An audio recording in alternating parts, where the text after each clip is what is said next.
Cheers, everybody. Today is February 22nd, 2024. I'm right outside of Silver City, New Mexico, and I'm about to go do a backpacking trip in the Gila Wilderness. That's the Gila River you see behind me there. And the plan for our trip is basically to spend a few days going up one of the forks of the Gila River. It splits into two forks just a few miles up that way. So we're gonna go up one of the forks for a few days, then we're gonna climb out of the canyon, cross over a plateau, and then drop into another fork of the Gila and follow that back down to finish the loop.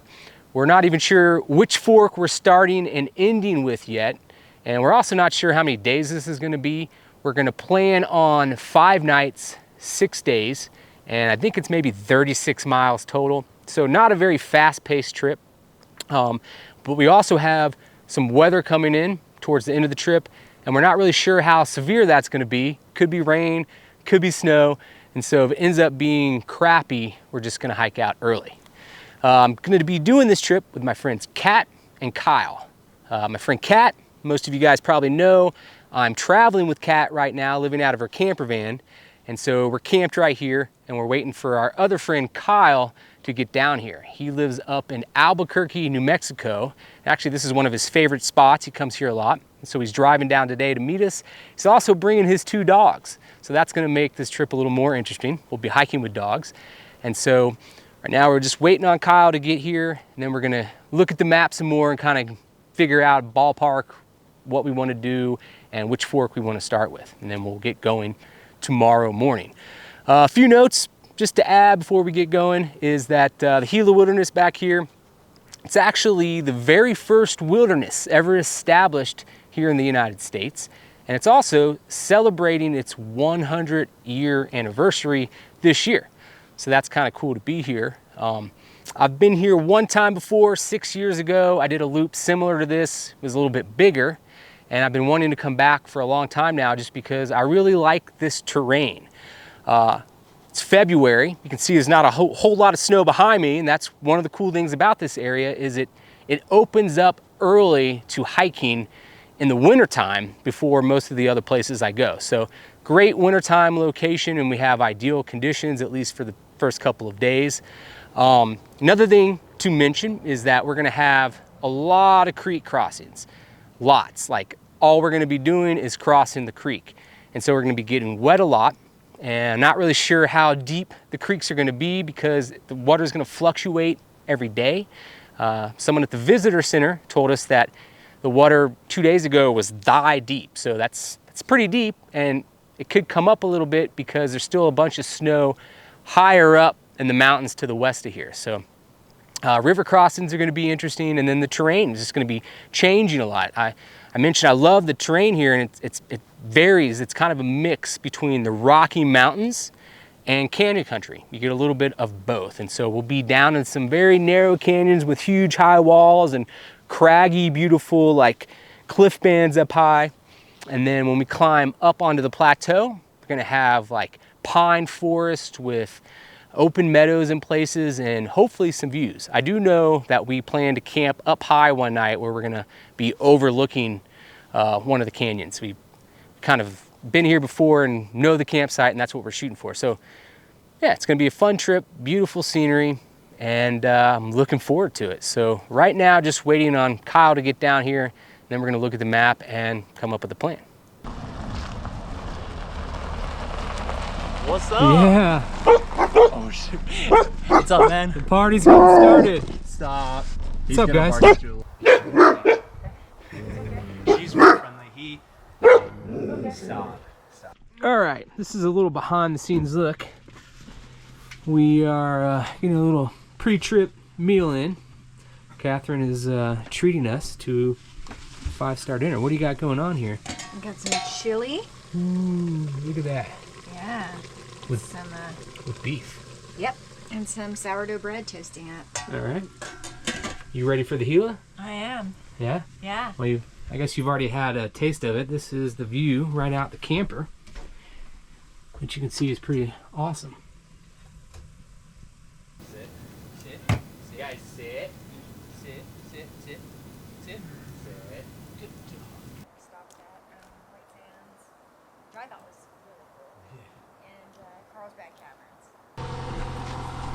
All right, it's Friday morning. We had a slight change of plans. The dogs, Gidget back there, the one that's lying down, is not feeling so good. She's been puking all night. So Kyle's gonna drive him back to Albuquerque and we're gonna delay the trip by one day. So unfortunately, these guys can't come with us. Sorry, Scooby. Scooby's the big guy to the left there. Yeah. I know you're upset. I know it's not your fault. It's this one's fault, but it's nobody's fault. it's okay. It's okay. So anyways, we're gonna say goodbye to the puppies and hopefully see them maybe on another trip later this year. Hopefully. And hopefully see Kyle tomorrow morning. I'll be and back. we're gonna start the trip then. I'll be back. Don't worry about it. I'll be back for sure. Okay, we have a little delay here with our trip, and we're gonna push our start date back one more day. Kyle is running his dogs back up to Albuquerque. We've picked the West Fork of the Gila River to start, so we're gonna spend a few days going up that, then we'll cross over the Plateau and come down the Middle Fork. And we've added at least a day's worth of food to our rations. So this could potentially be a full week's trip. We really don't know what's gonna happen with this weather. And because we've delayed our start date, that weather system's gonna hit us kind of right in the middle of our trip. So we could hunker down and wait out that weather. It might be light, we could just bust through it. Who knows? We're gonna see what happens. All right, fast forward a whole nother day, and Kyle has made it back from Albuquerque, New Mexico. And so we're gonna hopefully start this trip here in a few minutes. Woohoo!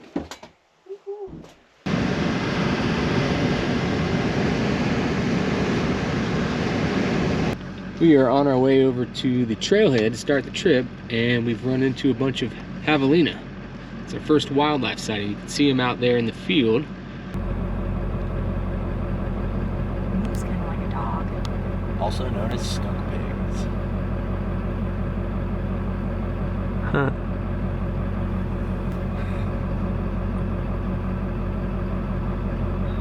That one looks like a baby. It does. We are arriving here at the West Fork trailhead. This is where we're gonna start. We just dropped a vehicle over at the Middle Fork, so we won't have to do a road walk. We'll have a little car shuttle.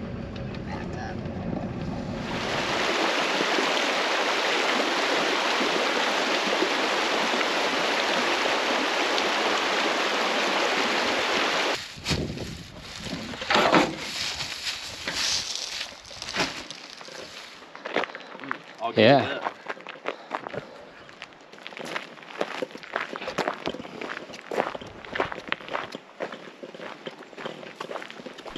We are going to be on the lookout for wolves.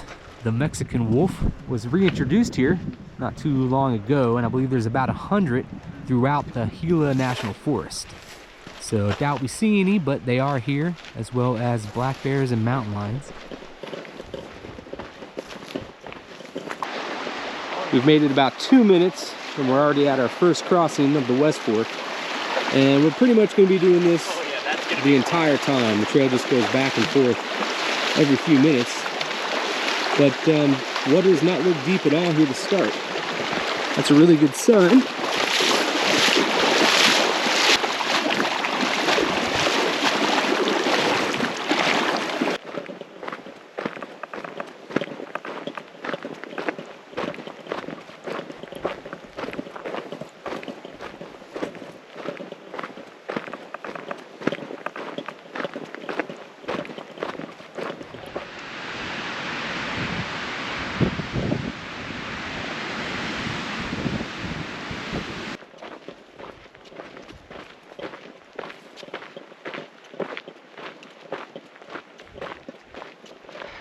Trail's gotten away from the creek for a little bit, and you can see we're getting into a bunch of ponderosa pine trees, and that's one of the things that's cool about the Gila Wilderness is you have ponderosa pine everywhere, both in the canyons and up on top of the mesas. So we are going to be seeing these guys pretty much the whole trip.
So check that out, there are some ruins.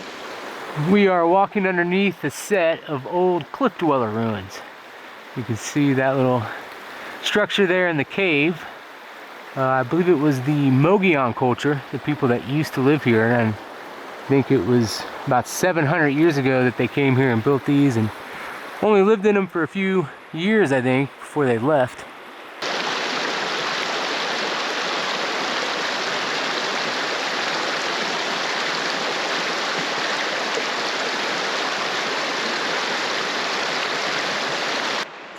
There's another little cave up there.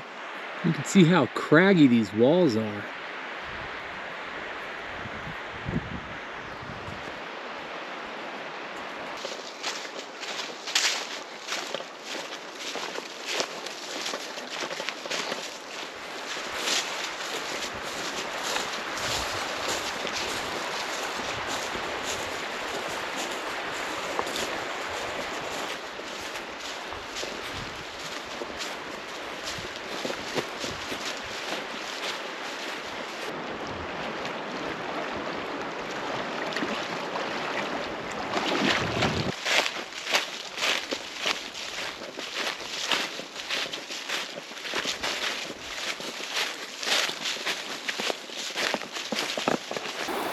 We've been hiking for a few hours now and had to cross the creek a little over a dozen times.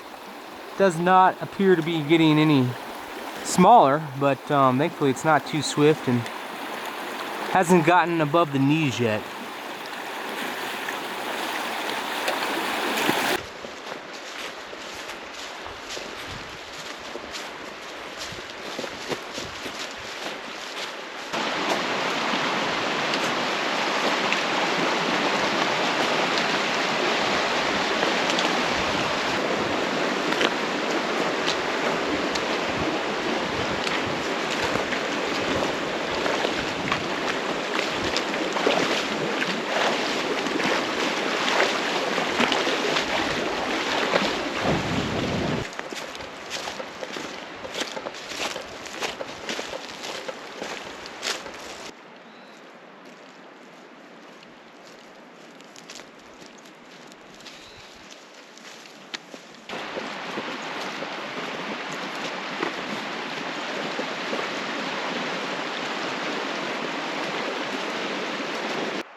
What do you think, Kat? Is this living up to the hype? Yes. Absolutely gorgeous. Pretty cool spot. We got pillars everywhere. You can see how craggy these walls are in here. This is another thing that makes the Gila so awesome. All this cragginess.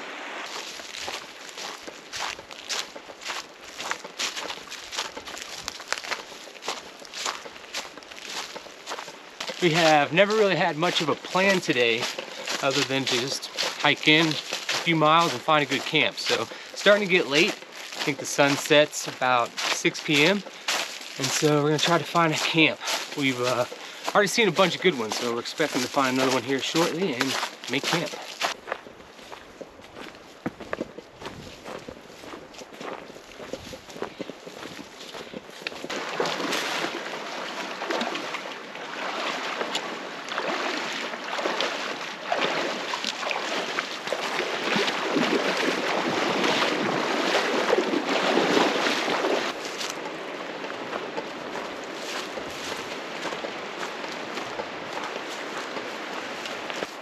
All right, we're passing a little camping spot down here below me. You can see the fire ring down there.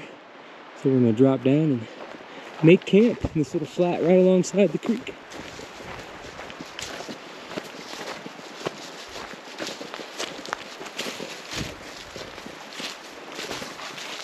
Yeah. Bear pit? Yeah, that's what I was gonna say. There's bear poop right in front. Some old bear scat.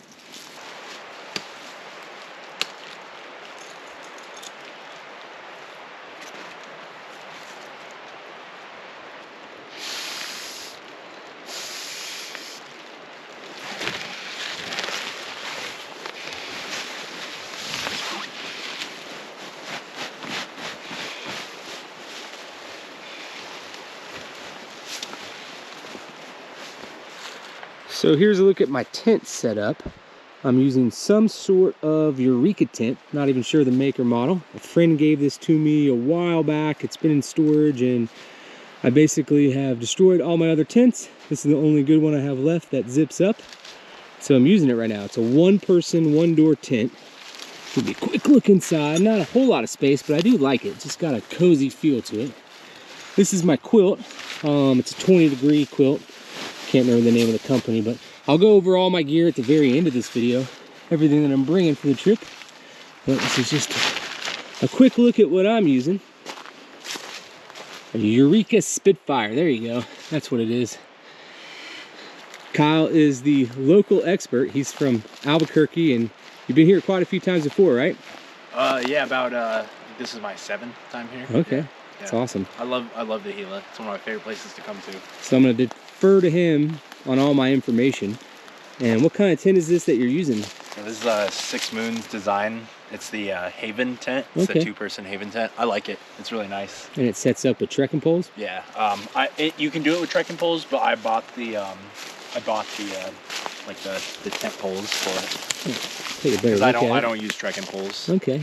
Pretty spacious. Yeah. I'd use something like this. It's definitely got room for a couple people in there. I gotta pull it out. A little airy. I see what you're saying. This is one of those where you gotta really guide out, right? Yeah. Yeah. I set it up kind of loose and then I just like slowly adjust it. Alright, so here's a better look inside Kyle's tent. And you can see it's pretty spacious. Definitely enough room for 2 people in there.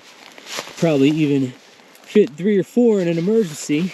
And yeah, it's roomy. 2 doors, 2 vestibules. How much did you say this thing weighs? Less. It's like 1 pound, 4 ounces, something like that.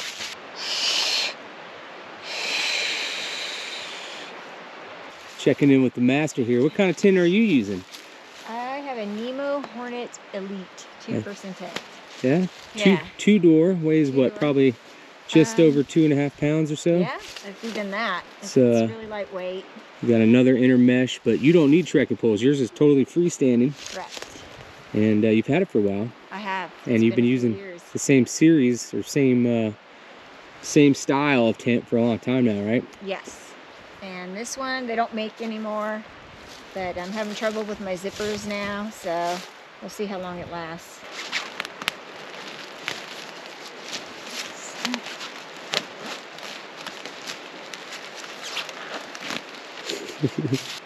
So look up at the walls around us.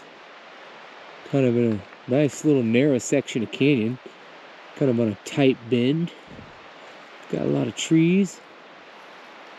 And now we're gonna go look for some firewood and get a fire going.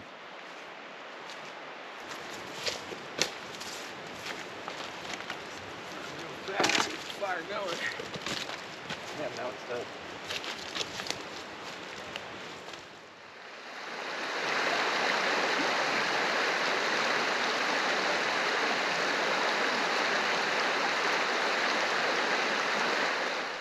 Good morning, day number 2. We have survived the night in the cold, and here is my view from the tent. Not a whole lot going on down here because we're down in a hole, and it's about 8:30 in the morning. You can see we're still waiting on the sun to come up over the ridge. And I have taken all of my food out of my food bag, so I'll break down everything that I am going to be eating on this trip. Just to start with, I have a fuel canister and a little stove that screws into the fuel canister. I'm sure everyone's familiar with that. It's like one of the most common and easy setups. I've got a really lightweight pot with the lid, and then this is my spork. And really the main reason I brought this is to heat up water for drinks. I'm not really going to be eating any meals that require cooking. I do have one little ramen soup and a chicken and dumplings meal. But other than that, everything else I'm eating is going to be just quick and easy. I got these tuna pop cans. I'm a big fan of these guys, and they're a little heavy to start. But once you eat them, the empty cans weigh less than an ounce. And the reason I like them so much is they're super high in protein. 28 grams. See if I can find it on here. Pretty sure that's what it says. Blah, blah, blah, blah, blah. Protein, 28 grams. There you go. So that's how I'm getting my proteins, and that's what I'm eating for my dinners. I ate one last night. They actually taste really good. And then yeah, you can see I have a bunch of drink mixes, ton of coffee packets, a ton of electrolyte packets, whole bunch of teas and all different kinds. Even got some AG1 green mix from Cat. And then I'm going with a bunch of bars, just all kinds of random stuff. I did grab a bunch of these at the general store by our camp right before we started. That's why there's all these little singles. Do have a Snickers, gonna try to save that for the end of the trip. Huge chunk of extra sharp cheddar cheese. And cheese is gonna do well just because the temperatures are cold enough, not gonna get hot. So this will last. And a few string cheeses. I actually bought an entire bag for like I had 12 of these for the trip, and I ate them all before we even started. I have a big thing of almond butter. This is another thing I kind of do for dinners and lunches sometimes. High in calories, high in fats and proteins. Really, really good. And obviously it's heavy, but as you go through it, the weight goes down. And then I mix it with honey. Honey's awesome too. Good source of natural sugars. And then I'll mix both of those guys with these. And these are sprouted whole grains by Ezekiel. I think that's what you call them. Kind of like cereal, kind of like grape nuts, but a little healthier for you. Have one random cookie and just, yeah, a few other random items. A little bit of alcohol on this trip. This thing of wine, I've pretty much already tapped it, so it's not gonna last too much longer. One beer. And then you can see my water setup for this trip. I have this one little water bottle, but I also have this little deflatable water bottle. That's also my water filter, Be-Free system, right? You just put the water in here, squeeze it, comes out, and it's purified. But mine's pretty clogged. Thankfully, Kat has a brand new one, so I'm probably just gonna use hers for the trip. And then I also have this big 6-liter water bag. You can see it's full of water right now. And that is so that every time we camp, I can go to the creek, fill it up with water, and bring it back to camp and have water there. So this is what I'm going to be putting through my body for the next 6 days. It's not going to look like this when it comes out. Now it's time to take a look at the map. And before I do that, this is what the map looks like that I bought for this trip. They did not have this at the visitor center or the Cliff Dwelling bookstore.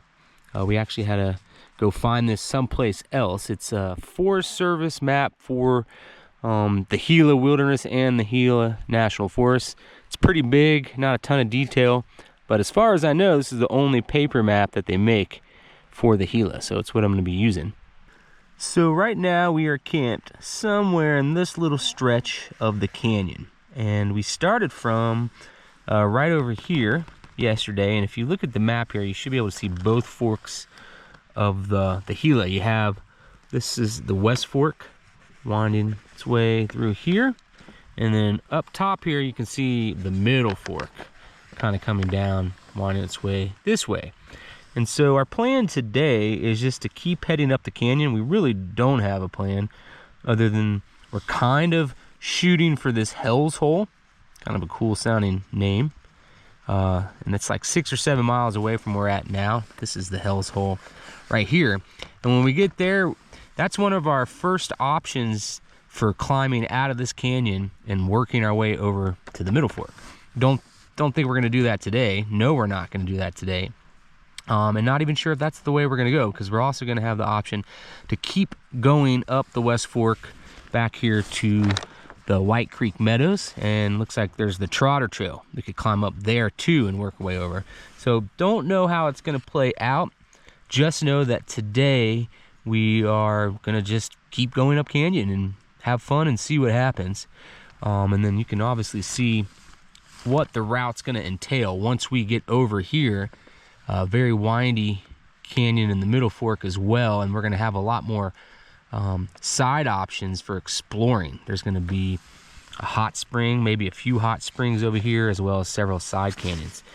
So that's a tentative look at what's going on here in the West Fork today.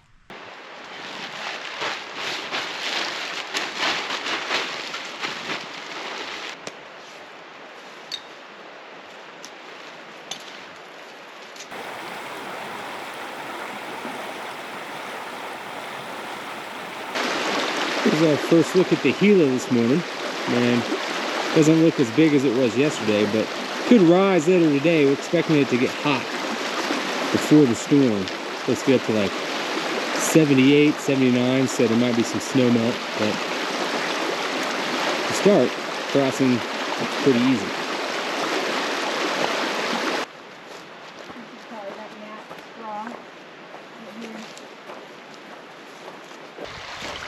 We're at the junction with Nat Straw Canyon. This is Nat Straw Creek coming in here. And it's got a nice little flow to it.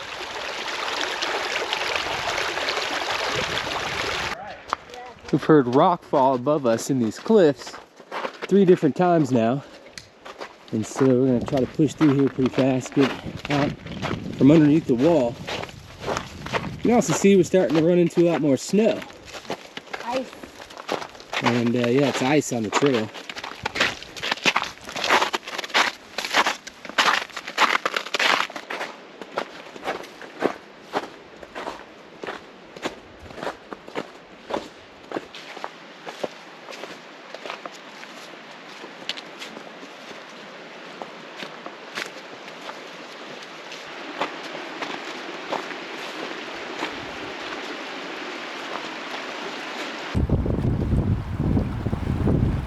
You can see the crossings are starting to get a little bit deeper.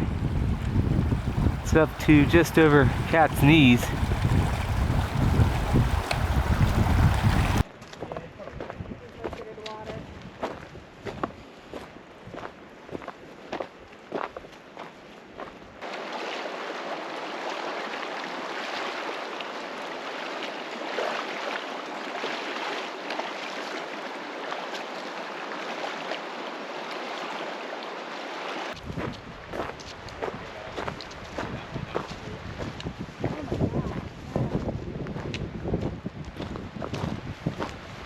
Look at that little pillar out there.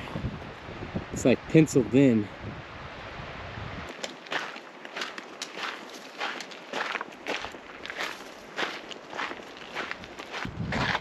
The trail's kind of climbed up above the river, and we actually have a good view of the canyon. We are working our way that way. And I gotta say, it feels a lot more like I'm in the mountains right now than in the canyons. A lot of pine trees.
We're good. We're in a really pretty section of the canyon now. It's kind of narrow. Got good colors. We have like pink walls, green trees, occasionally white snow, and turquoise water. It's really turquoise when the sun's out, which hasn't been too often lately. Plus we have the yellow of the dead grass. I'll grab you. The rocks are super slippery. That's kind of what's making it hard. And then the current's picking up a little bit.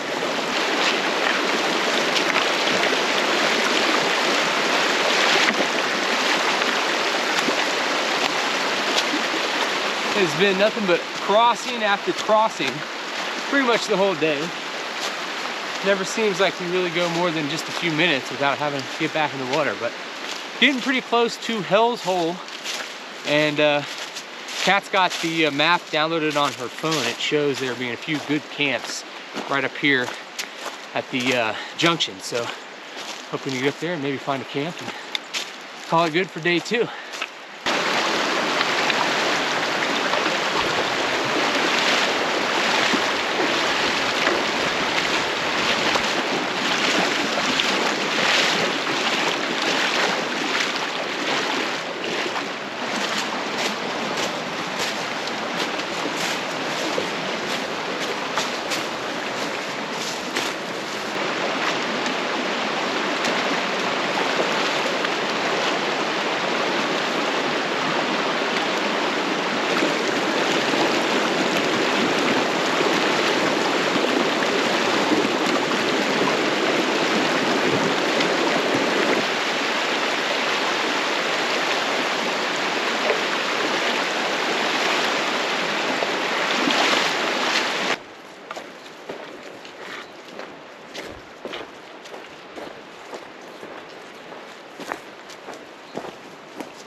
Here's a quick look at what's going to be camp number 2. We have essentially made it down here to Hell's Hole. It's kind of a big loop in the river that kind of goes woo all the way around. Can't really see it from here. Anyways, this is the start of the hole. And as you can see, we're kind of running out of daylight. We've really been loitering up the canyon today. It's been a beautiful day, but it's starting to get dark on us, so we're hurrying to set our tents up. We do have a nice fire ring to the right here. The river is right out there, so we have water. And yes, it's going to be an awesome spot for night number 2.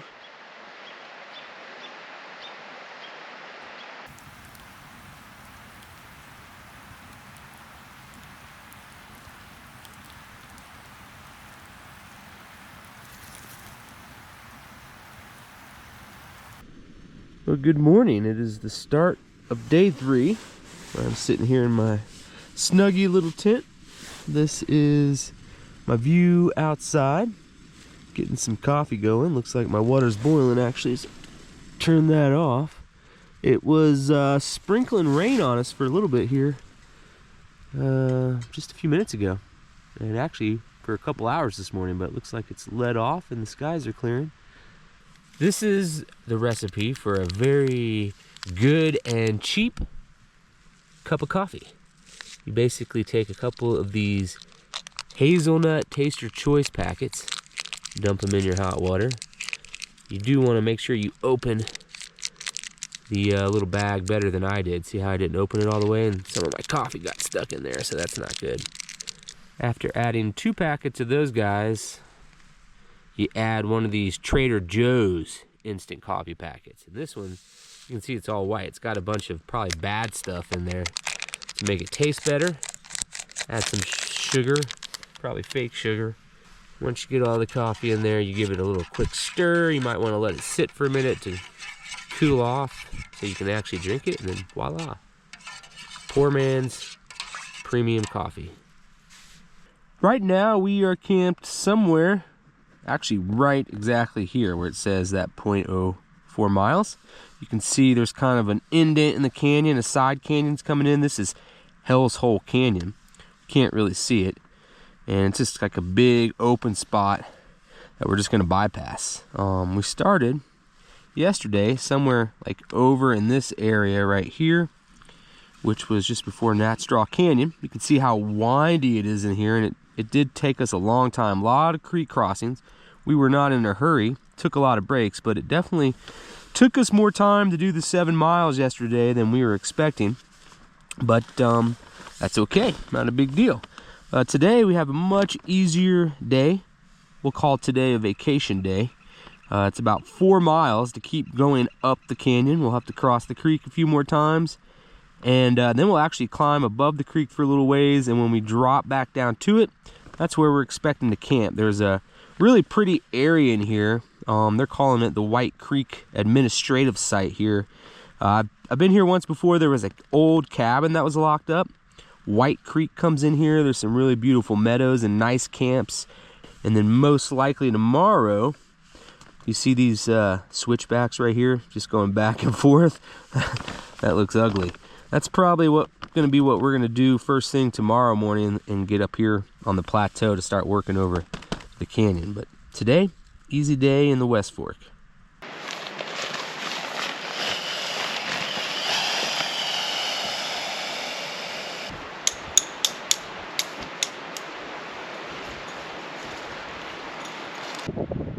Here's a good view looking down the canyon back behind us.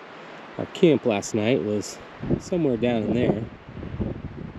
And this is pretty much what most of the canyon looked like yesterday. Lots of ponderosa pines and lots of craggy rock up in the cliffs. And our forecast has gotten a little bit more interesting. It's calling for snow over the next several days, so may start later today, may not, but it is supposed to be windy. A fresh breeze is what Kat's little forecast said, but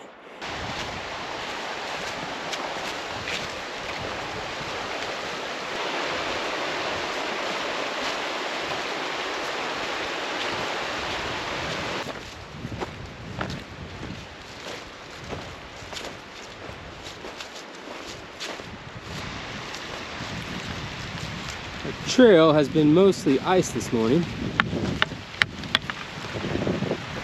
And to make things even more exciting, we're back to crossing the creek.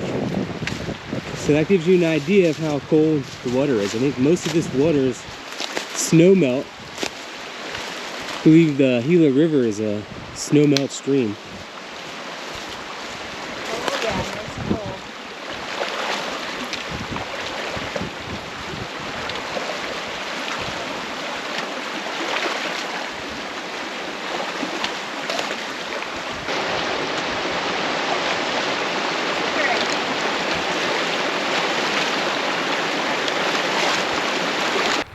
The sun is trying to poke through, but at the same time, we're getting a drizzle.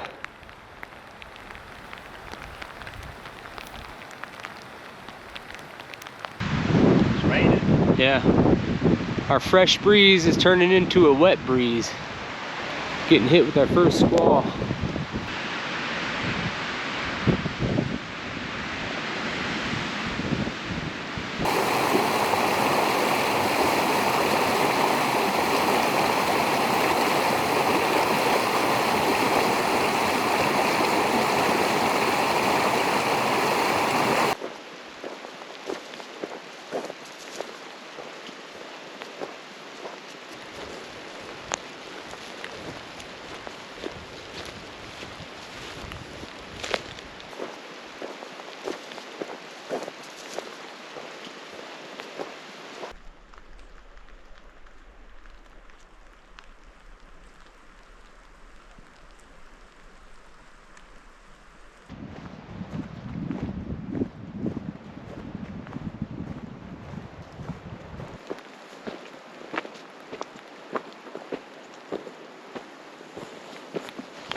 Starting to get socked in a little bit with clouds. We're also climbing up a little bit in elevation. I think we're maybe about 6,500 feet above sea level, and I'm starting to see more and more snow.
All right, we've got our first crossing in a while, and we've essentially made it to where we want to get to for today.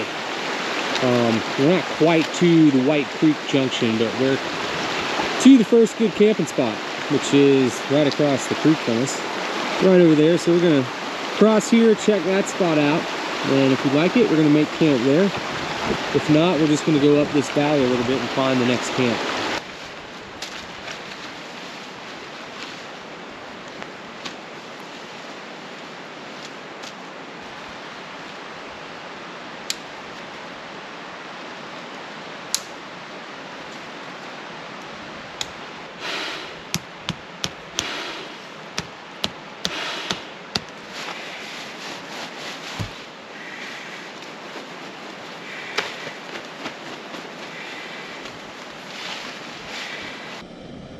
All right, we've got camp number 3 set up, and this is my view right from my sleeping bag.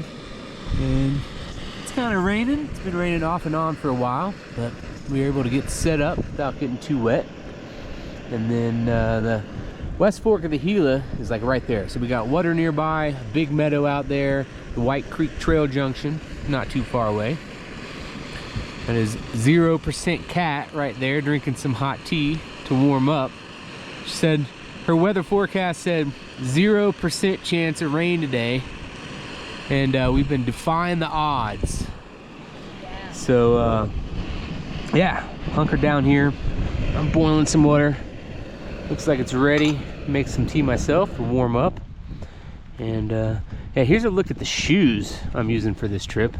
You see they're in pretty rough shape. I would never bring good shoes or anything new to the Gila, especially if I was going to backpack along any of the forks, because it's just crossing after crossing, you're in a lot of dirt, rock, it's all wet, mud, tears the shoes up. These were already beat up before I started, so hopefully they last. I don't even know what they are. Some morels.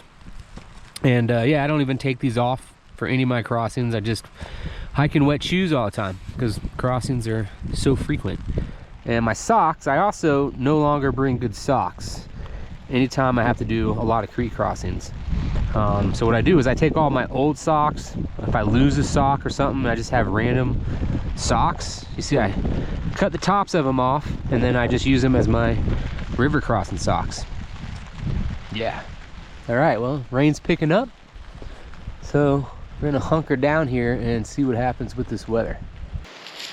All right, so it has rained pretty much the whole afternoon, and this is our view looking out over the meadow. Finally stopped raining, and we started walking around and realized there's a much better camping spot right here on the creek. So Kat and I moved our tents over here. I think Kyle's gonna stay where he's at for now, just because we're running out of daylight, but we have a much sweeter fire pit, benches to sit on. And like I said, we're right on the creek. Which you can see right there. And then voila, a much better meadow view. So this is gonna be the new Camp 3.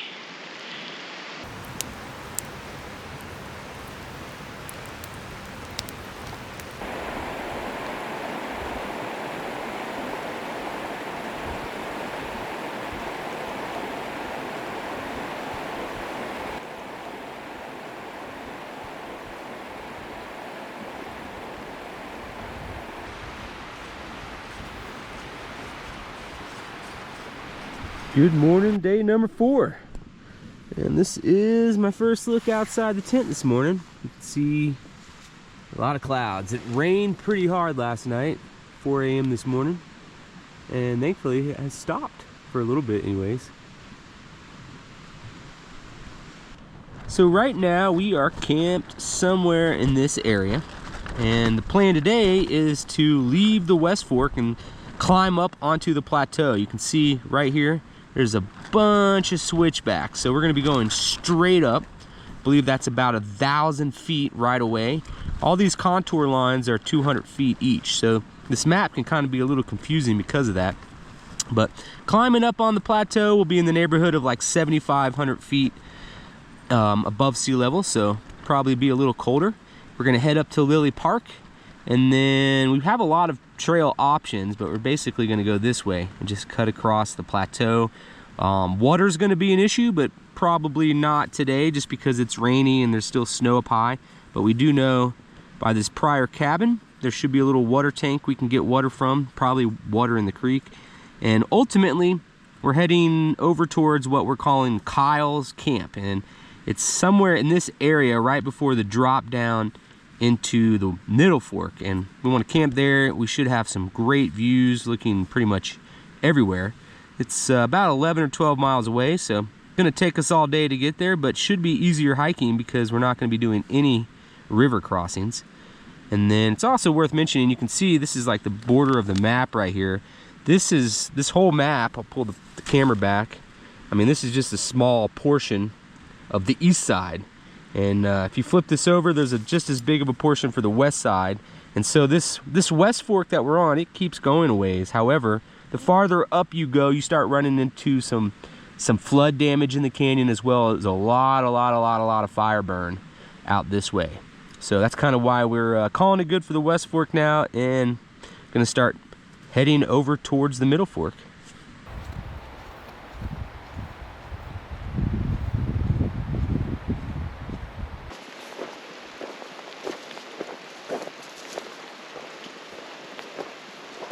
You can see there's an old corral here. I'm not sure when that was built or if they use this anymore, but there's a bunch of old stuff back here.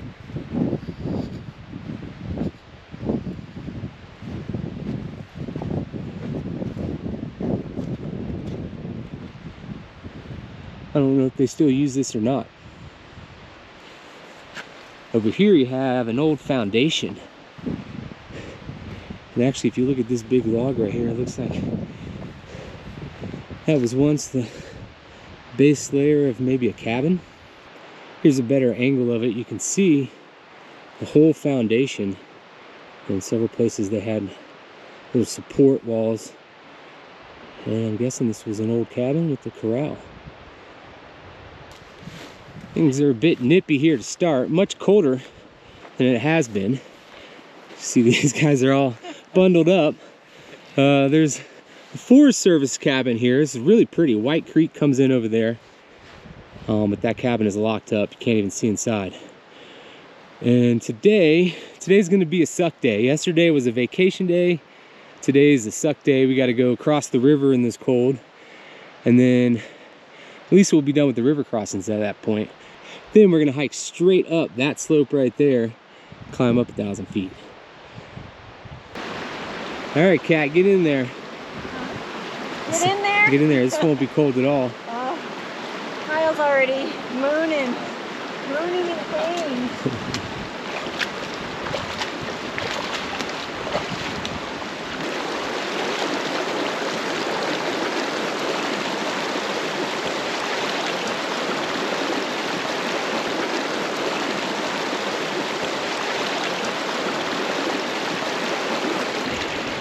Big boulders in here, and they're really slick, and I can't see anything. You can see the water is much muddier than it was every other day of this trip, really. It's the first time it hasn't been turquoise blue.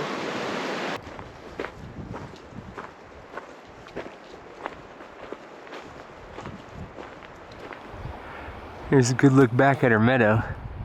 Our camp last night was somewhere out there.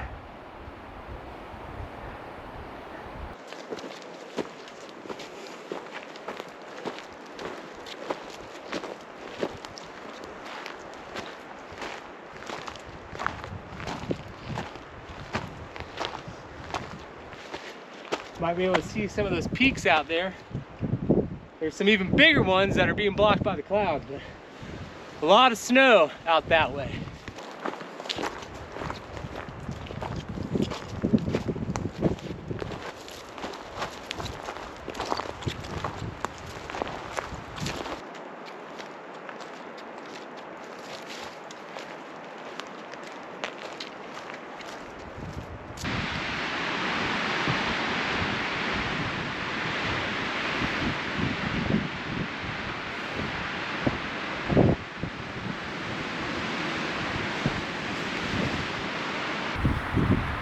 The wind is whipping up here, but we do have some good views looking to the south. You can see how much snow is out there.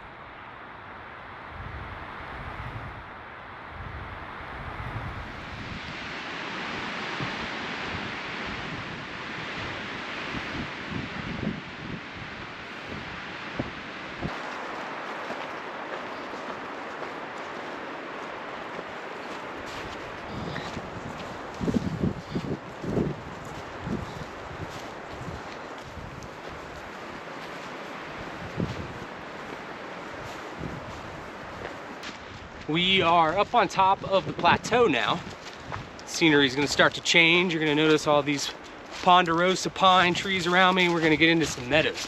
It's going to look a lot like Yellowstone National Park. And this is probably the highest point we're going to be at on this entire trip. I think we're like 7,500 feet above sea level.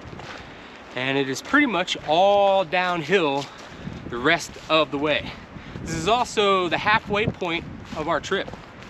And one interesting note is that we have not seen another person pretty much this entire time. We saw like 1 or 2 people at the trailhead first 20 minutes.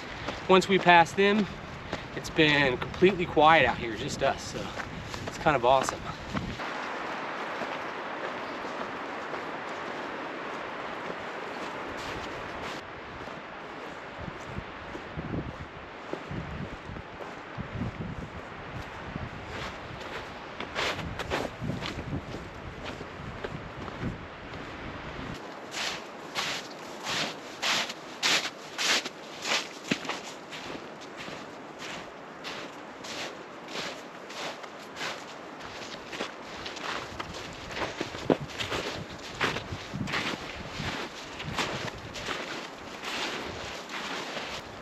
Made it over here to the Lily Park Trail Junction. This might be Lily Park. And that little ridge you see back there is like Lily Mountain. And there's a bunch of trails going in every direction here. And we could go that way, go straight across, but we're looking for a right-hand turn, headed that way towards Woodland Park.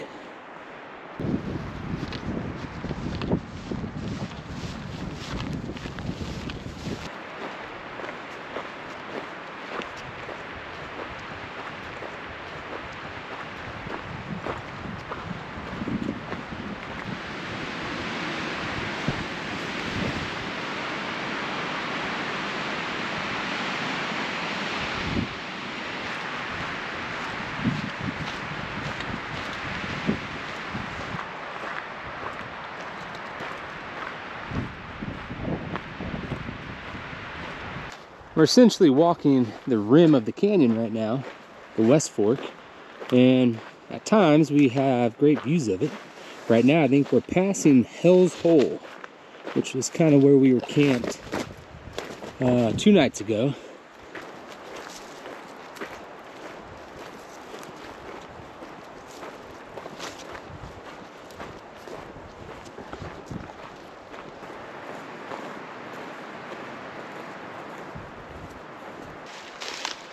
We are in Pryor Canyon now, and we have found running water, so this is awesome. We're gonna fill up here.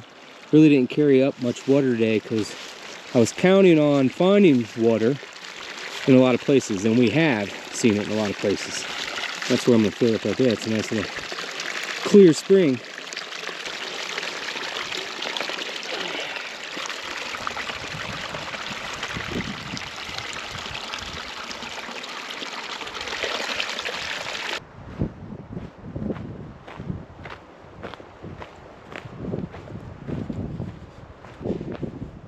We've reached the Pryor cabin, and I actually don't know what the story is on this, but it's probably an old mining cabin of some sort, and I believe it's all locked up. Yep, you can see a lock up there, but it's in a pretty nice spot, and we're at a trail junction here. We're gonna head off to the right. We got like 3.5 miles to go to get over to the edge where we want to camp. And then if you look down there, there's a little well down there. It's like a rain catcher. Basically, every time it rains, it fills up that tank.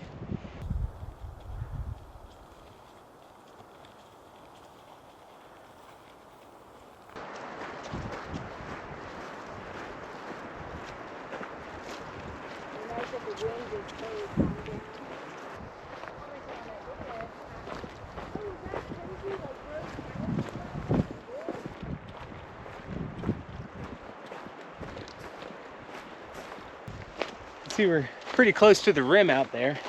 That is the Middle Fork. And so right now, just looking for our camping spot, Kyle's camp. Made it! Yeah. All right. We are about to have a pretty fantastic view looking down into the Middle Fork. We've arrived at Kyle's camp, which sits here in this little pine needle forest right on the edge of the cliff. So this is going to be home for the night.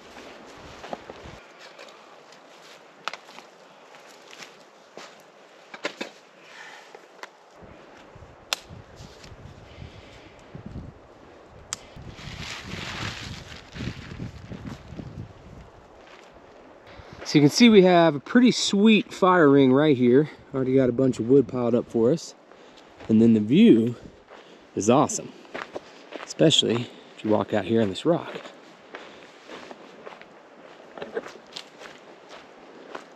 Wow. Check it out. The Middle Fork of the Gila River.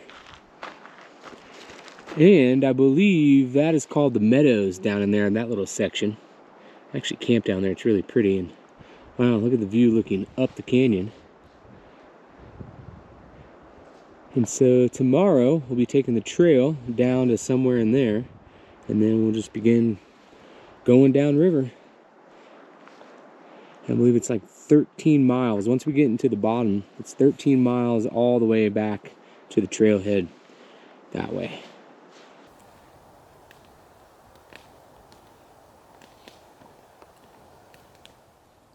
Getting some pink skies way off in the distance there. Pretty sweet firing. Totally different than first 3 nights of camp. I'm gonna try out the GoPro. I'm using a Hero Black 11. It's the model number, and this is how well it captures pink sunsets. Last little bit of light here in the Middle Fork.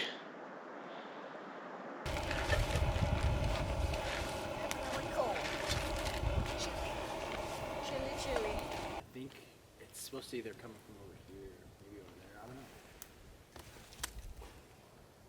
don't know. Good morning, day number 5. I'm all bundled up here in my sleeping bag, getting some water boiling for coffee. And Cat's up. Good morning, Cat. And you can see we're getting some light out there now. And this is my view. Pretty stellar view. I did take the fly off, and well, I flipped it up over the backside so I'd have more of a view. And yeah, a little bit of ice in the water bottles. So it is cold, but you can see the sun is trying to come up and warm things up. So hopefully we get the day started here pretty soon.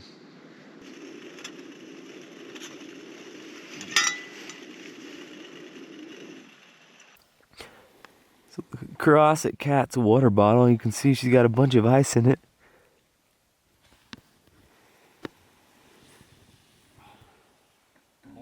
First Kyle sighting of the day. Cat spot device here. You can get a weather forecast up to date. So she sent for one. And what does it say about today? Right now it's only about 33 degrees. Okay. And let's see here. We got 0% precipitation until about 4 p.m. And then it's 50%, goes up to 60%, 70 this time, 80, and then snow, 100% snow and rain by 8 p.m. Then snow at 10. So we're starting off with a bluebird day today, but her forecast is calling for snow tonight, so things could get a little interesting later. Map update time. Right now, we are camped here. We are kind of looking out over the meadows is what this hole is called, and looking up the Middle Fork of the Gila. This is Kyle's camp. And of course yesterday we came from over here and it was a total change of pace. Much easier hiking in the sense of the trail was covered in pine needles and pretty easy to follow. We were able to do a little bit better time and different views, totally different scenery, good change of pace, and this camp has been awesome other than being cold. Plan today is to drop back into the canyon, the Middle Fork, and then just head down river. It's about 13.5 miles to get all the way back to the car to end the trip. Somebody that was in a hurry could probably do it today, but we're not in a hurry. In fact, today is going to be a booze cruise kind of a day. We don't even have a plan other than to just drop down into the canyon and yeah, head down canyon a little bit and find a good camp. And then we do know that tomorrow night, our last night, we want to camp down here near Jordan Canyon because there's a hot spring in this area. But that'll be tomorrow. Here's another look at our view overlooking the Middle Fork. And should be able to see where we're going as soon as I get out here on this little rock. That's a good look up the canyon. And it goes up a ways. Could do a much bigger trip by going up that way and finding another way over to the West Fork. We're only doing a small portion of the two canyons, but you can see down there the river is flowing. That's where we're headed. I think it's about 1,000-foot drop to get down there. Trail's kind of running somewhere below me here, and yeah, that's called the Meadows on the map. So we're gonna head down there, get to the river, and start following it down. Who knows where we're gonna camp, but we're not really planning to have a big day.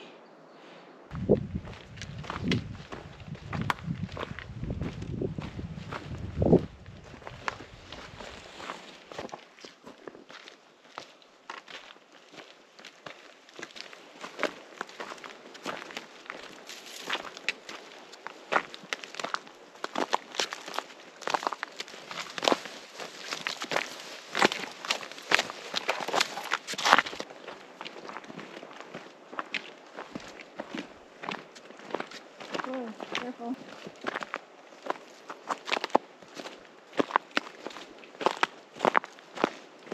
Doesn't feel too good.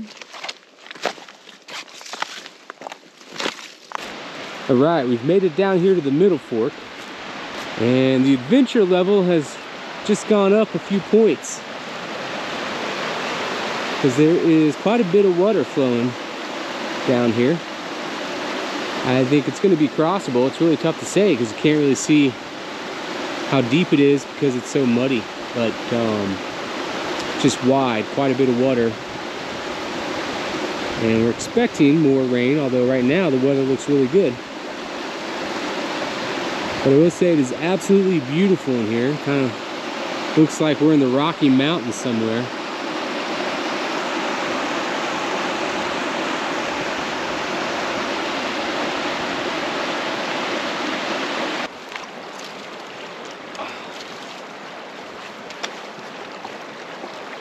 Oh yeah, it goes, and then it drops off. This is going to be our first crossing, and we're not really sure at this point. We're going to try this out, see how deep it gets, and if it's pretty deep, we might just turn around and make camp here.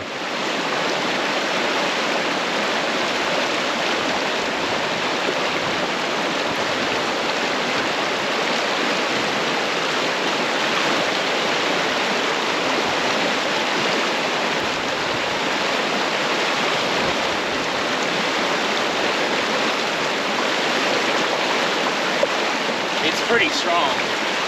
It's pretty strong. It got up to my ball. Yeah. All right, it is brewski 30 here in the Middle Fork, and you can see the river behind me. It's a waist deep crossing right now. The water's kind of swift, and we've still got 13 miles of canyon to go, with a bunch of side canyons coming in that are going to just dump more water into this. Plus, we have rain and snow forecasted for this afternoon and all night long.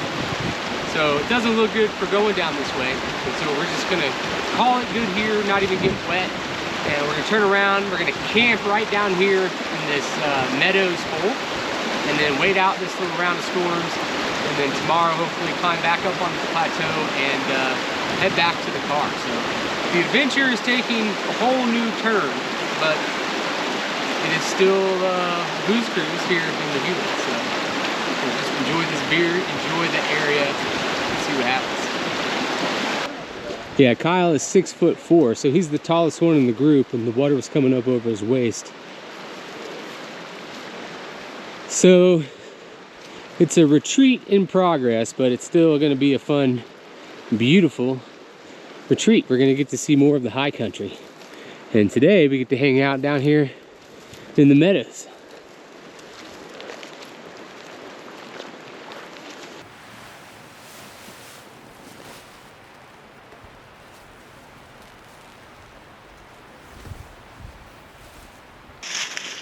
Here's a quick look at my sleeping setup.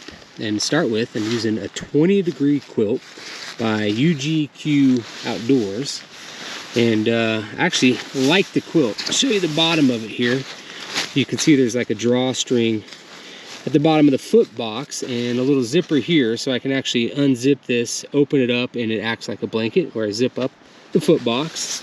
And then it's just this little section right here with the zipper. After that, it's these straps, and I seem to have no problem strapping these things up, just putting my body inside of it and sleeping on top of it. My body kind of cinches it down to the air pads. Some people use these things and they strap them around the air pads. I don't do that. I just use my body and kind of just sink in, and my body pressure pushes it down, seals up the inside, and I trap heat pretty good in this thing. And I have no complaints so far with this quilt. It's been awesome. And then my sleeping pad, it's a different story. Thermarest X-Therm. This is a 4-season air pad, works well in winter conditions. I've used this model for a long time now. Had several of them, and they seem to last a pretty long time. They always work, always keep me warm, any condition. They don't weigh much. The only negative is after time, all air pads start to leak.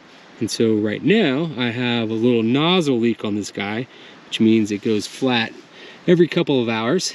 And so that kind of sucks that I keep having to wake up at night and blow it back up. But to combat that a little bit, you see I brought this other air pad, one of these fold-up guys, to put underneath me. And then I also prop my head up and a little bit of my back with my pack. Put my pack underneath this guy and kind of acts like a pillow. Then I take the rest of my clothes that I'm not wearing, put them in my bag, and that's my pillow. And that's my sleeping setup. Here's a quick look at our camp. We're basically right where the trail drops down from the plateau. So basically right where we came down from this morning, it's right over there. And the meadows are kind of out there. Can't quite see them, but we do have open views all around us. The creek's right out there, and Kyle, see his tent, the fire ring's kind of on the other side of it. So we're gonna have an awesome fire spot tonight. And hopefully dodge a little bit of this weather being down in the hole. Having these walls up high, if a storm's coming in, hopefully that'll kind of like cause everything to blow over and we won't get hit with much, but we're gonna see. So we have a new plan. Our booze cruise sputtered on us, so we're gonna backtrack 1.5 miles tomorrow up to the top of the plateau and then take this plateau trail all the way this way. And it's about 10.5, 11 miles to get all the way back to the road without having to do any river crossings. And we also have the option, because we have plenty of food, to spend one more night up on the plateau. Now, the only like potential thing that could change everything up is if we get a bunch of snow tonight and tomorrow we climb up to the plateau and everything's covered in snow. Our hiking could be much slower, and who knows what we'd do there. We'd have to wait it out maybe. We'll see. Check in with Miss Catherine here. She's using some duct tape to do some repair work on her tent. Yep. You can see that there. She's got a zipper problem, I believe, right? Mm-hmm. Yep. The zippers have a gap. They just get tangled up after a while. Dirt gets in them.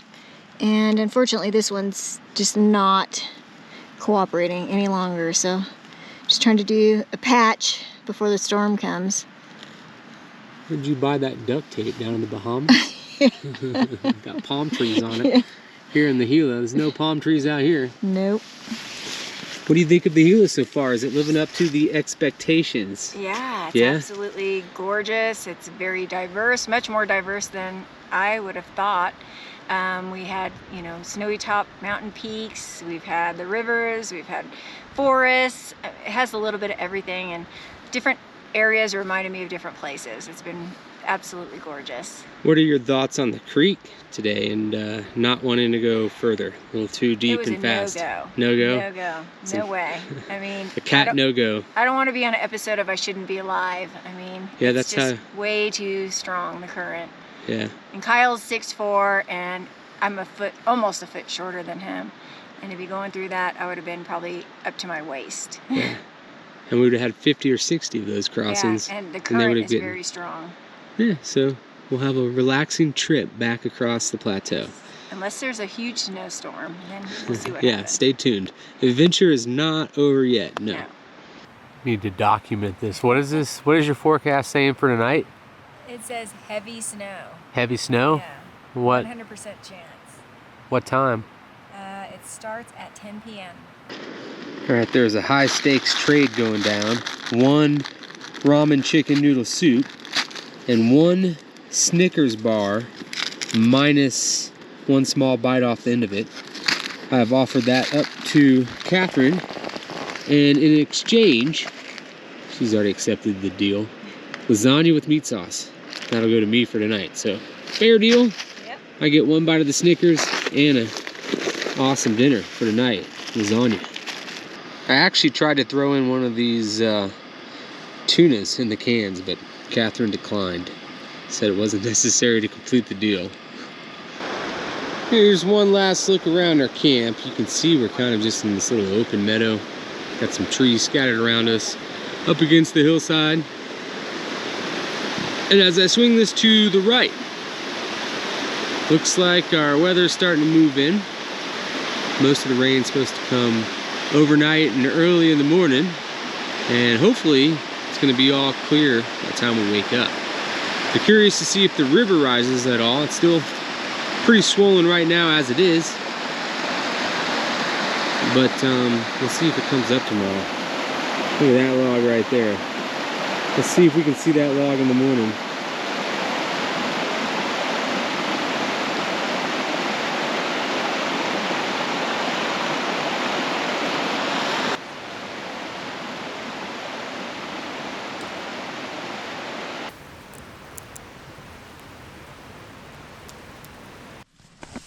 Alright, it is the morning of day 6, and it's been snowing all night long. See, my tent's got some ice chunks on it, but I don't think it's going to be too bad. Open the door and take a look outside. Oh yeah. Check it out. We've got ourselves a little winter wonderland here in the Gila. It's our first look around camp this morning. Definitely looks like we got close to 1 inch of snow, maybe a 1/2 inch. Probably going to be higher up on top of the plateau. And haven't looked at the river yet. Walk out here and check it out. You can see you didn't get snow here where we're underneath the trees. It's kind of interesting that you can see some places where there's almost no snow, and then you can look up there and there's like totally white blotches. And then the river looks about the same as it was yesterday.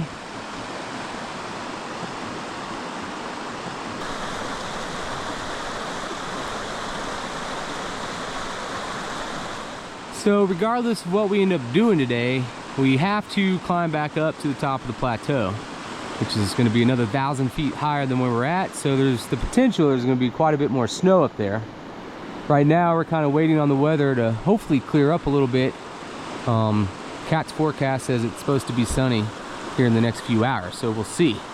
Of course, sunshine and warmer temps is going to mean that all the snow is going to melt out, and this canyon right here is pretty big. It runs back another 20 miles, has a bunch of side canyons and big peaks draining into it. So that just means the river's gonna get much bigger than it already is.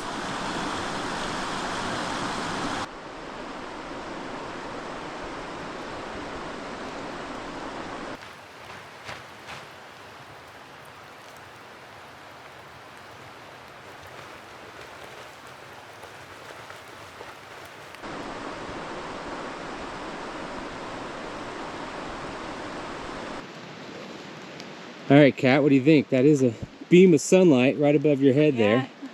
How excited are you to hit the trail today? Not very excited. Oh, we want Happy Cat. Where's Happy Cat? All right, Happy Cat, why don't you lead us back to the car? We are gonna just walk around the corner here and then start walking or climbing up to the top of the plateau.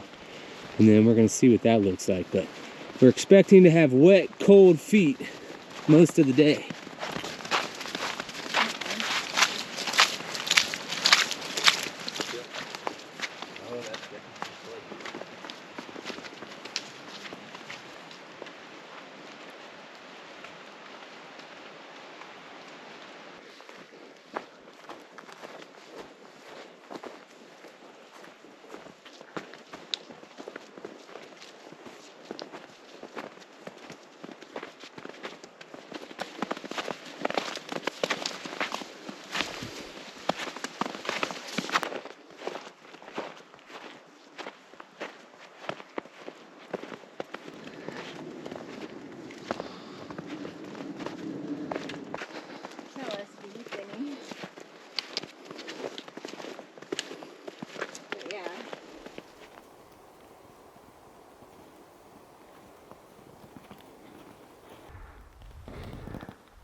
Morning action cam. Catherine's morale is starting to rise a little bit. And you see, we're walking on snow. It's not really that bad though, and in fact, it's kind of helping us out. A bunch of these sections of switchbacks yesterday were all iced over, and so it was kind of slow and tedious coming down. Everything was really slippery. However, with the new snow, it's a wet snow, so it's very crunchy. You can see Kat back there. She's able to step down into it and not even hit the ice. So we're basically dealing with no ice going back up these switchbacks. We're probably going up them just as fast as we came down yesterday. So good news, and also really not that much snow. So we're hoping when we get to the top up here, conditions are gonna be just like this and smooth sailing wherever we want to go to today.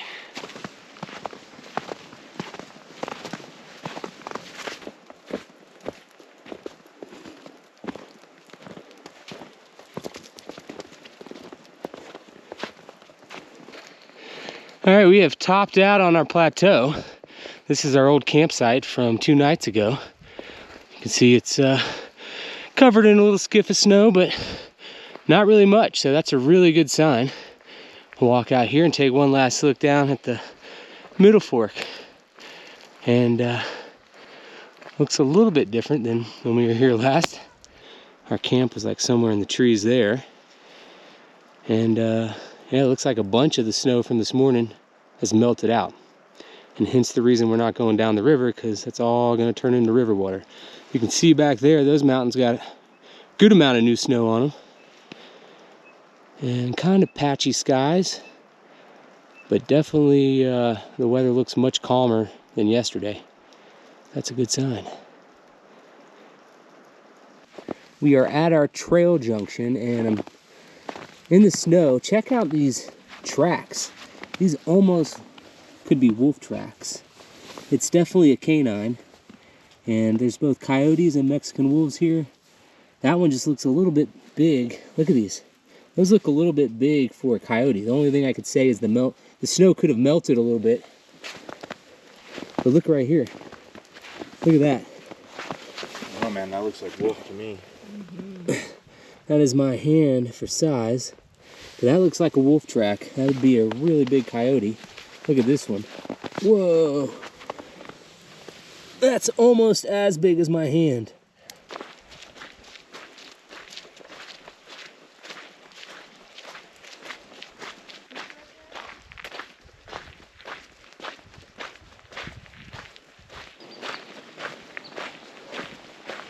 We're made it over here to Little Bear Creek, which has plenty of water in it. So yeah, we're not going to have any issue with running water. And at this point, we're only like 6 miles away from the truck, so we're thinking we're just going to fill up here and hike out.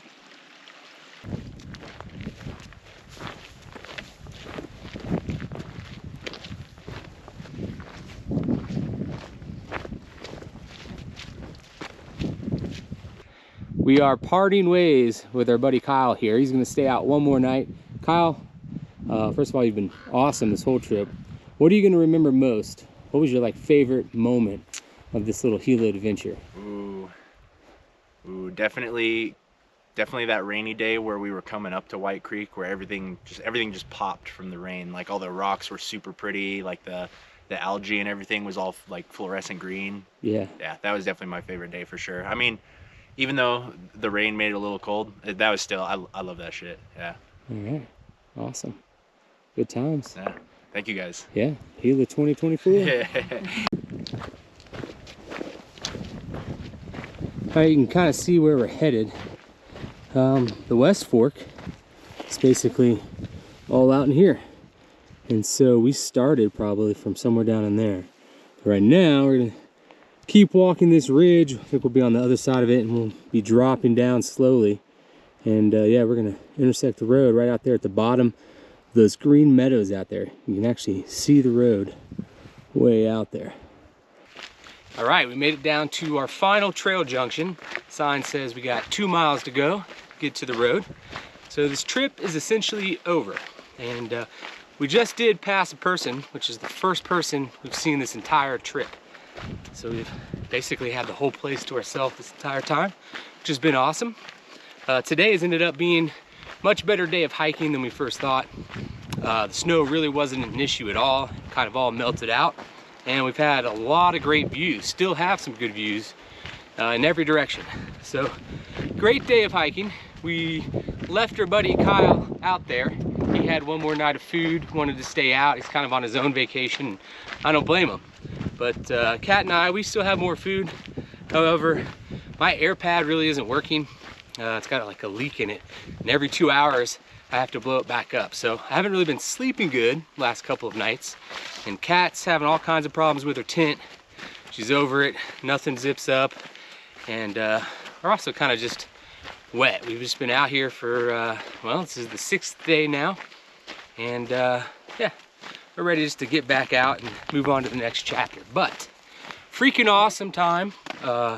Gila was awesome. I love the solitude out here, and I just love the diversity in the hiking. It's just a lot of different stuff. You know, we had the canyon with the big walls and craggy cliffs above us, even had some cliff dwellings, all the river crossings, and then we climbed up on the plateau. We had views up there.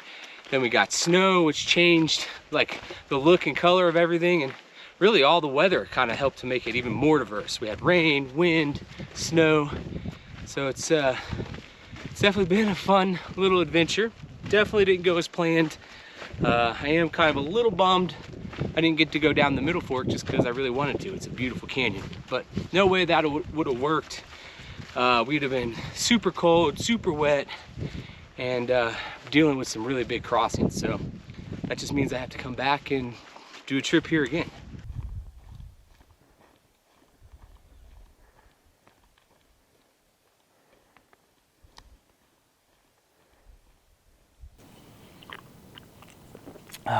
Cheers, everybody.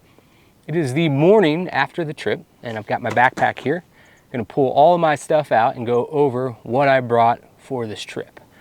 Before I do, it's worth mentioning that most of what I have in here isn't necessarily stuff I would pick out if I was gonna go to the store tomorrow and buy new stuff.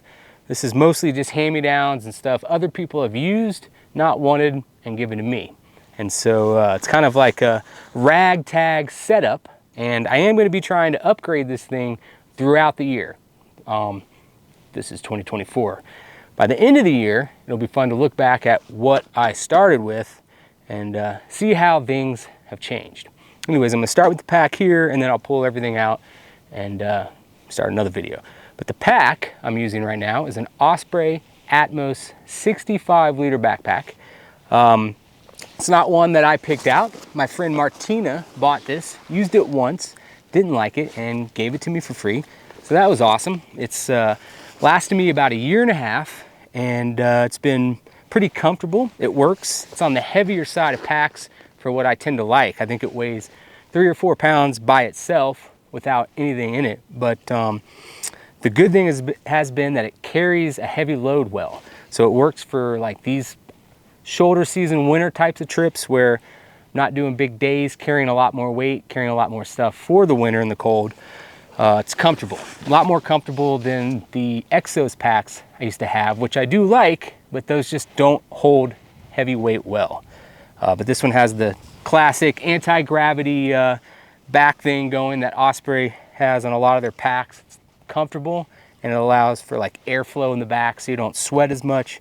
And you see it has like a huge hip belt, but I wouldn't necessarily recommend to anyone to buy this backpack. It's just what I'm using, and it's kind of cool to see that it works. And right now it's just so beat up. A lot of the zippers, it's not the zipper, but the tracks are just destroyed. I've modified it a bunch to make it lighter, unintentionally modified it at times. You see I actually have a huge hole in the side of this thing, and I actually got that almost 1 year ago, back in May. In the Bob Marshall, I had an emergency fire to dry all my stuff out because it was snowing and raining on us, and got it a little too close to the fire, burned a hole, and I've never even bothered patching it because I typically always put stuff in garbage bags inside my pack. Right now, you can see it's not really in the garbage bag, but that's just because it was the last day and I packed everything up real fast. But I've never had a problem with stuff falling out of it. But it is on its last leg, and I'm hoping to get a new backpack here in the next month or two. So see what I come up with. All right, I'm gonna pull everything out and then go from there. All right, so this is what all my stuff looks like outside of the pack, and I'll go over everything real quick. Start over here at the backpack. I already went over this, but I'll show you what it looks like when it's empty. And again, kind of a big, heavy pack, 3.5, 4 pounds by itself, but definitely durable and sturdy. Impressed with it in that regard. The tent, this tent is definitely something I wouldn't buy again. It's not a tent I picked out, it's just something I had. And right now, all my other tents are kind of leaking, have problems. This guy keeps me dry, and that's why I'm using it. You can see this is the main part of the tent. This was a Eureka Spitfire one-person tent. Not really sure how much it weighs, but you have the main part of the tent and then the fly. And this is not a freestanding tent. What that means is when I set it up, I have to use stakes. It doesn't just stand up by itself. It's a tube tent, if that makes sense. You set up one stake on one side, pull it tight, and set up the other stake. And it has 2 sets of poles. Get over here real fast. These are what the poles look like. And I used 5 stakes and didn't even use them all. You really only need like 3 or 4 for this model, and that worked even in high winds. Moving on to the sleeping setup. I'll get to my air pads in a second. My quilt. That is a 20-degree UGQ quilt. It's probably the best item I have in my pack. I love this. You see I have it stuffed. You see I have it stuffed in a garbage bag. I stuff everything in garbage bags, and that's how I keep everything dry. Pull it out for a second. Spread it out here. And yeah, that's what it looks like. Not very heavy, weighs under 2 pounds. And it's made by UGQ Outdoors. I think it cost me $300 or $400, and I would definitely buy this again. It kept me warm on this trip. I think I already said this, but it's rated to 20 degrees, and I didn't have an issue, even though it was getting below freezing every night on our trip. And I would definitely buy it again. Love it. I've had it for over a year. Definitely the best item in this collection. The air pad I have is also something I like a lot and have used this model for years. This is the Thermarest Neo Air X-Therm, and it's a 4-season air pad. It weighs about a pound. Why I like it is that it has a pretty high R value, which means the R value is the warmth, how much warmth it offers above the ground. This thing, when you blow it up, it sits that high off the ground, and that just helps to keep me warm. However, right now I have a small leak in my valve, so it goes flat on me.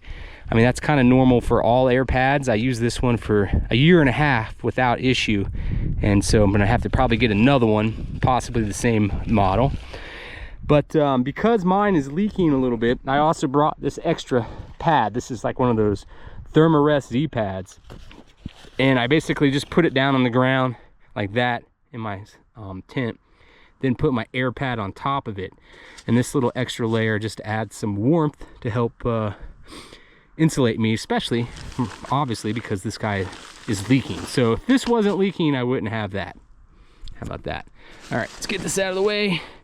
Moving on to the clothes, I'll start right here. I have a down jacket. Couldn't tell you who made it, actually, maybe Backcountry. And again, you see the garbage bag. All my dry clothes that I'm not wearing will go into my garbage bag when I'm hiking, just to help keep them dry. I brought one rain jacket, and again, couldn't even tell you what this is. Maybe Columbia. I go through a lot of rain jackets. I seem to get a lot of rain jackets. I think someone gave this to me in my family as a Christmas gift. Yeah, Columbia rain jacket. So it's all I have right now. It's what I'm using. Don't know if I'd buy that model again. I have a wool fleece top. Love this. This is for camp. This is like my warmth layer. I have this guy, and then my jacket for at camp to keep me warm. And then I have these layers to hike in. I have 2 long sleeve shirts that are moisture wicking. They're gonna, you know, kind of move the moisture, not collect it, so I don't get wet and cold. This was my little sleeveless tee that I hiked in most of the time. And then as far as pants go, I had 1 pair of shorts, I had 1 pair of long pants to hike in, and then I have a pair of long johns for camp. And again, had no problems. I only had to put these on like 1 or 2 nights of the trip. I brought 3 pairs of socks, and I already mentioned that I would never bring good socks on a trip like this with a lot of water crossings. Same thing with the shoes. I'll get to those in a second. But I only brought 3 pair, and I actually never even put this pair on. So I only used 2 pairs, and this was my pair for camp, my dry pair. See, these are a little bit more heavy duty, thicker. I guess these are kind of heavy duty too. These are the ones that I hiked in. And what I do here is I take my old socks that I don't use anymore, or I lose a pair, like one of the 2 in the pair. And so I cut the tops off of them, and then I use these as my river crossing socks. And I like doing it on these thicker ones because the top end doesn't get a hole as fast as some of the skinnier socks. And I find that in the river crossings, that just helps. And yeah, these were great. Used them the entire trip. Had no problem with them drying out. Brought a pair of flip-flops. You don't really need them. I didn't really need them. It's like a luxury item. And mine are kind of ripping anyways, but it is nice to have those for camp. The shoes, it's a pair of Morels. Couldn't tell you anything about them. I bought these in Yellowstone National Park because I left my hiking shoes in someone else's car, and they left. And so I needed something like on the spot, and this was like the cheapest pair they had at the little outdoor shop in Yellowstone. And I've used them for about a year, not quite. Like I said earlier, I would never bring a brand new pair of shoes or a good pair of shoes on a trip that had a lot of river crossings because the water's going to tear everything up. But they held together fine and did great. I also had this little towel here, and this is awesome.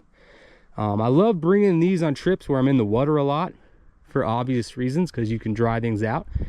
But I also spilled coffee inside my tent, not once, but twice on this trip. And so having this thing was nice. I was able to clean up the inside of my tent. It does smell like coffee. I brought a beanie, and then I did have a hat. I guess I don't have that out here. And then we'll move on to all the little small stuff. A water bag. This thing can hold 6 liters of water. And this obviously came in handy for when we camped at that high camp. We were able to fill it up, bring water to the edge of the plateau, and have a dry camp. Then I also had a bee-free water filtration system. How this works is you fill the bag up with water and you squeeze it. The water goes through the filter and comes out clean. And of course, mine's kind of clogged. I didn't even use this. I brought it, but Catherine has the same exact thing, and she has a brand new filter on hers and was offering it to me, so I just used that instead of mine because hers is quicker, but that's normally what I have. And then I had one water bottle. I actually had another little bottle somewhere that had alcohol in it, but this kind of varies trip to trip. Right now, this was just the only thing I had, but I actually don't use these very often anymore. I'm starting to go with like the plastic water bottles that when you buy bottled water at the store, just because it's lighter. I guess that's kind of obvious. All right, I had a headlamp. This one's by Black Diamond, couldn't tell you the model. It's rechargeable, so that's awesome. Toilet paper and the deuce of spades. This little guy weighs a ½ ounce, and so it doesn't really weigh that much, and it's pretty easy to dig up a hole to poop in. A little first aid kit with some pills, band-aids, and so on. Someone else had a bigger first aid kit in our group, so I didn't really go big here. Toothpaste, toothbrush, floss. You can see that this is kind of a pretty small toothbrush. Actually, I'm going to have to buy another one that's a little bit longer because that's maybe too short. This is my camera setup. A lot of people ask me about this. I use 2 different cameras. Sony a6500, which is this guy, and it has that nice lens on it. And then I also use the GoPro Hero 11 Black. See, it's pretty beat up. I have this casing for it, and then I put it in this little selfie stick, put it on the selfie stick, which also works as a tripod. This bottom part here opens up, and I can set it on the ground and shoot walk-bys, and then this extends out a good ways, and I can shoot selfies of myself and talk to the camera. Couple extra batteries, couple extra memory cards, 2 charging cables, and an Anchor battery pack. This is kind of a big one. Couldn't tell you the size. I just know it lasts me the entire week. Still has power on it, so a little heavy, but definitely gets the job done. You see I have this little red protection cloth here. I use that to wrap up this camera when I'm not using it.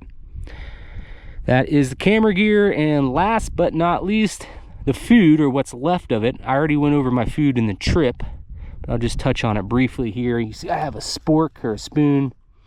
I have a little stove that folds out and screws on to this guy, fuel canister. This little small fuel canister, I bought a brand new one for the trip, and it's empty. Emptied it out in 7 days. I was making a lot of coffees and teas, but didn't last a full week. And then my pot is this little guy. I don't even know anything about it. Actually, Kat gave this to me when she got a new one. So a little pot, little lid. That's all the food I have left for this trip. Not a whole lot. Ate most of everything I brought. And then you see I had a little stuffed sack to put the food in. I just slept with my food. I wasn't too worried about bears or other animals. Later in the year, could be an issue out here just because there are a lot of animals, and you know, that's the main part of keeping your food stored, is you want to keep it away from critters, rats, mice, animals. Didn't have a problem on this trip just because it's still winter and most things are hibernating. I just slept with my food in the tent and kept the tent zipped up when I wasn't in there. Here's a chart showing the river flow of the Gila River, and it's the day after we finished our trip, March 1st. We started our trip over here, so you can see day 1, day 2, day 3, day 4. We camped this night up high at Kyle's camp, and then on day 5, this guy right here, that's when we dropped down to the river. And look, you can see it was we dropped down basically on this day when it rose, and it actually rose up to 3 feet. I'm not really sure where this is being taken from. Might be both the forks combined. But still, you can see this giant spike happened the day we were going to drop down and start going down the middle fork. So that's kind of why we turned around and came out early. Yeah, I mean, you can still see it's still pretty high right now. So a lot of water out there in the Gila.